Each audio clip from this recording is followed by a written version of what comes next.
Anatomi adalah cabang dari biologi yang mempelajari susunan tubuh makhluk hidup. Tubuh manusia dibagi menjadi 4 jenis komposisi kompleks yang terdiri dari satu komposisi anatomi, komposisi molekuler, komposisi seluler, komposisi jaringan, dan organ. Bidang anatomi terbagi menjadi beberapa bagian, 1 bidang median, 2 bidang sagital, 3 bidang koronal, 4 bidang transversal. Sel adalah unit struktural dan fungsional terkecil dari makhluk hidup. Semua sel memiliki 3 komponen utama, yaitu membran sel, cairan sel, dan inti sel. Sel sebagai unit hidup tubuh, seluruh tubuh manusia mengandung sekitar 100 triliun sel, 25 triliun sel darah merah, 75 triliun sel tambahan. Cairan ekstraseluler terdiri dari 1 ion natrium, klorida, dan bikarbonat. 2 nutrisi untuk sel seperti oksigen, glukosa, asam lemak, dan asam amino. 3 karbon dioksida dan produk limbah seluler lainnya. Cairan intraseluler terdiri dari 1 kalium, 2 magnesium, 3 ion fosfat. Setiap struktur fungsional memberikan kontribusinya terhadap pemeliharaan kondisi homeostatis dalam aliran ekstraseluler yang disebut lingkungan internal. Selama kondisi normal dipertahankan dalam lingkungan internal ini, sel-sel tubuh akan terus hidup dan berfungsi dengan baik. Pada definisi sistem muskuloskeletal ini merupakan suatu sistem yang di dalam tubuh manusia itu terdiri dari diantaranya ada tulang, otot, kartilago, legamen, dan tendon, kemudian fascia bursae dan juga persendian. Sistem muskuloskeletal ini mempelajari ilmu tentang rangka dan juga otot yang ada di dalam tubuh manusia. Pada definisinya, kartilago biasanya disebut dengan tulang rawan atau biasanya ada di jaringan ikat. Sedangkan ligamen adalah jaringan yang menghubungkan tulang, kemudian sendi dan juga organ. Berbeda dengan tendon yang hanya menghubungkan jaringan pada bagian otot dan tulang.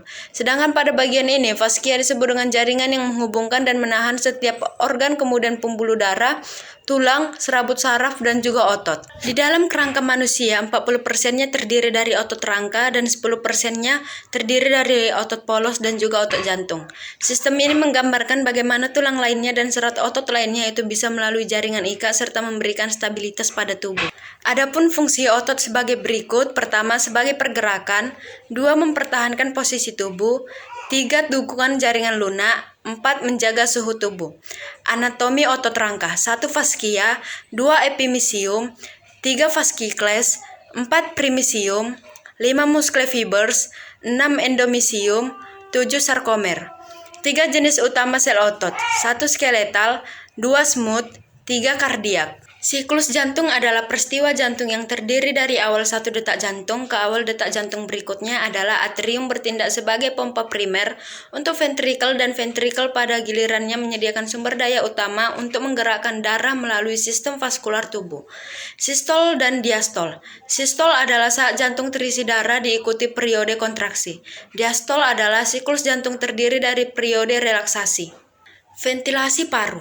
1 ventilasi paru yang berarti aliran masuk dan keluar udara antara atmosfer dan alveoli paru-paru. 2 difusi migen dan karbon dioksida antara alveoli dan darah. 3 pengangkutan oksigen dan karbon dioksida dalam darah dan cairan tubuh dari sel-sel jaringan tubuh. 4 pengaturan ventilasi dan aspek lain dari respirasi. Sirkulasi paru. 1 aliran sirkulasi tekanan tinggi yang lebih rendah yang membawa darah arteri sistemik ke cabang trakea. 2 sirkulasi bertekanan rendah dan beraliran tinggi yang mengalirkan darah vena dari seluruh bagian tubuh ke kapiler alveoli. Sistem saraf merupakan suatu sistem yang mengatur dan mengendalikan semua aktivitas tubuh. Sistem saraf tersusun dari jutaan sel serabut saraf, seperti neuron yang bersatu membentuk suatu berkas, yaitu vaskulum. Struktur saraf: 1 neuron terdiri dari 1 badan sel yang di dalamnya terdapat sitoplasma. 2 dendrit berfungsi menangkap dan menyalurkan impuls ke badan sel saraf. 3 akson berfungsi untuk menyalurkan impuls dari tubuh ke sel-sel jaringan lain. Sinopsis adalah titik perpotongan dari 1 neuron ke neuron lainnya.